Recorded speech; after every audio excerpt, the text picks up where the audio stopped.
रहे हैं ये सवाल। मेरी बेटी आज भी बाजला कॉलेज में पढ़ती है और कोयलीडीह स्कूल से जहां मैंने शिक्षा हासिल किया है वहीं से वो मैट्रिक की है। बस यही मेरा कहना। चलिए, रोजगार को लेकर सवाल लूंगा मैं। बाबा नगरी को छोड़कर क्या कोई दूसरा रोजगार है यहाँ? कोई है? कोई है?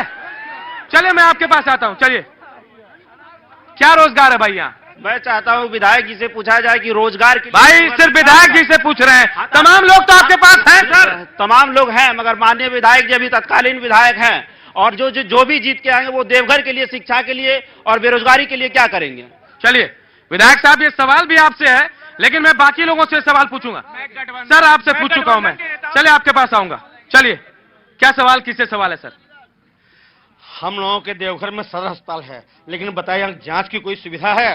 किसी को कुछ बीमारी हो जाए तो उसको जांच कराने के लिए प्राइवेट क्लिनिक में जाना पड़ता है। डॉक्टर है सर आपके यहाँ? डॉक्टर तो है, लेकिन समझिए नहीं है।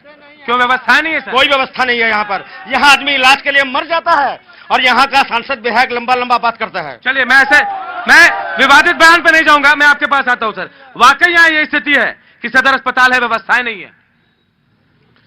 देखिए, ये जो सरकार है इसमें डॉक्टर की भारी कमी है। पूरे 5 साल बीत गया लेकिन ना ढंग से इस अस्पताल में डॉक्टर आ पाए। यहाँ पे जो पंचायत एरिया है वहाँ स्वास्थ्य उपकेंद्र है, वहाँ ताला बंद रहता है, वहाँ पे कोई डॉक्टर नहीं जाता है। मैं जिला परिषद का उपाध्यक्ष भी हूँ वर्तमान में। मैं लगातार प्रस्ताव लेता रहता हूँ, यहाँ पे सिविल सर्जन और डॉक्टर सब आते हैं, उनको निर्देश देता रहता हूँ। सर फिर आप पीछे कैसे हो जाते हैं सर? अगर आप इतने बड़े पद पर हैं तो आपकी जिम्मेदारी ज्यादा बनती होगी। मेरी बात सुन लीजिए ना, सरकार के पास डॉक्टर ही नहीं तो कहां से हॉस्पिटल में भेजेगा? सरकार के पास डॉक्टर नहीं है, वाकई नहीं है सर डॉक्टर आपके पास? जब यहाँ एम्स ही आ गया तो थोड़ा सा तसल्ली कर ले लो। देवघर तो इसी का पार्ट है ना। हम तो कहते हैं कि विकास एक दिन में नहीं होता है ना। 5 सालों में जो झारखंड का निर्माण हुआ है वो किसी से छुपा है क्या? देवघर में क्या नहीं आया? जरा दिल पर हाथ रख के लोग पूछे। जब एम्स छोटी चीज नहीं है, एम्स राजधानी। सर एक वक्त बता दीजिए, एम्स कब तक सही तरीके से काम करना शुरू? बच्चों की पढ़ाई चालू हो गई, ओपीडी चालू होने वाली है। आपके पास आऊंगा, आप कुछ आरोप लगा रहे हैं शायद। इनसे पूछिए कि जब तक एम्स नहीं यहाँ आएगा तब तक आदमी मरेगा क्या? मेरा बात सुन लीजिए, यहाँ पे जो अस्पताल है उसको तो व्यवस्थित होना चाहिए ना। सर क्या आप एम्स के भरोसे रहेंगे या फिर सदर अस्पताल है? पुरानी अस्पतालों को दुरुस्त कर दे सर, डॉक्टर बहाल कर दे, एम्स की जरूरत नहीं पड़ती शायद। यहाँ एक सदर हॉस्पिटल था जो बगल में चलता था, उसको मैंने वहां शिफ्ट कराया।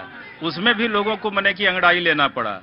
यहाँ नाश होने की बात ज्यादा करता है, सदर हॉस्पिटल में सारी सुविधा है। चलिए, क्या हॉस्पिटल में सुविधाएं हैं?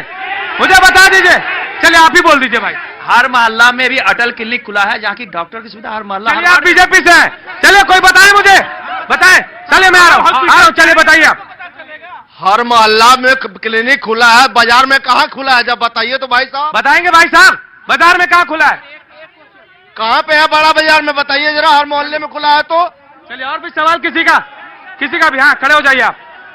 सदर हॉस्पिटल का टाइम 9 से 3 बजे तक है, जबकि डॉक्टर लोग आते हैं 10:30 से 11 बजे। उनके लिए क्या कहेंगे? और 3 बजे से पहले पेशेंट को देखना बंद कर देते हैं। 3 बजे के बाद सिर्फ इमरजेंसी केस देखते हैं। चलिए 2 सवाल है, सवाल मैं आपसे जवाब लूंगा। बाजार में कहाँ है सर आपका अटल मोहल्ला क्लिनिक? कोई जगह बता दीजिए आप। अभी शुरुआत अटल क्लिनिक की शुरुआत हुई है, अभी लगभग। सर आपने तो कहा सब जगह है, सब जगह है। खुल रही है सर। 5 साल मांग रहे हैं आप कि 5 साल में सब जगह क्लिनिक की शुरुआत अभी हुई है और अटल क्लिनिक खुल रही है। हर वार्ड में खुलेगा और हर गरीबों तो सर साफ क्यों नहीं बता दिया सर कि इंतजार कीजिए? सदर अस्पताल में आप कटे की व्यवस्था नहीं है। कोई अभी जाके आप देखिए, आप खुद जाके। सर मैं आऊंगा आपके पास। चलिए क्या कह रहे हैं आप? देखिए अभी जस्ट मेरी बातों को एक बच्चे ने कहा कि 10:30 बजे तक डॉक्टर नहीं आते हैं, और जब आते भी हैं तो दवाई जो लिखते हैं वो बाहर से लेना पड़ता है, और जब दवाई का टाइम खत्म डॉक्टर का तो लोगों को प्राइवेट क्लिनिक जाना पड़ता है। आपको पता है ये चीजें सारी?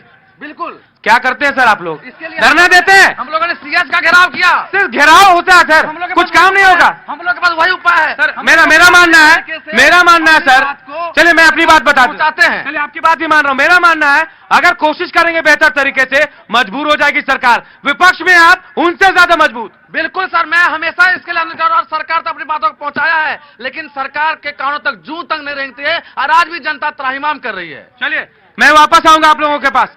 रोजगार के बारे में बताइए मुझे, कोई रोजगार के बारे में मैं, चलिए पूछ लीजिए आप। मेरा ये कहना है कि जनता के सवाल का हकदार केवल पक्ष नहीं, विपक्ष भी उतना ही हकदार है। मैं तो पूछ रहा हूं भाई कि सिर्फ विधायक पर क्यों, बाकी लोगों के पास भी जाओ। पूछना चाहता हूं, जो जनप्रतिनिधि अभी चुनाव में खड़े हुए वे जनता के सवाल से भागे क्यों है? आज वो यहाँ क्यों नहीं मौजूद है? आज चलिए मैं आऊंगा, बताइए बताइए। हाथ छोड़िए आप। रोजगार के बारे में बताएं। मोदी जी जो बता रहे हैं विकास की तो बहुत किए हैं, रोजगार का प्रश्न आप किए हैं, तो मोदी जी तो दिन में चाय बेचवा रहे हैं, सुबह सुबह, हाँ, रात में चौकीदारी करवा रहे हैं और फिर दिन में पकौड़ा खिलवा रहे हैं। यही रोजगार है इनका। और ज्यादा से आप क्या कर रहे हैं सर? हम पढ़ रहे हैं सर। पढ़ रहे हैं अभी? चलिए सर आप क्वेश्चन है। अभी अभी बहुत सुंदर चर्चा हो रहा था कि स्वास्थ्य सेवा के संबंधी में, और यहाँ जितने जनता बैठे हुए हमारे देवघर विधानसभा के, सब कोई अपने दिल पर में हाथ रखकर बता दे कि कोई सदर अस्पताल में जाकर के अपना भारी से भारी इलाज करवा सकते हैं आज के डेट में। कितनी सुविधा। चलिए मैं आऊंगा। चलिए मैडम आपके पास आता हूँ, आपके पास आता हूँ। सर हम महिला हैं, महिला से रिलेटेड बात ही कहें।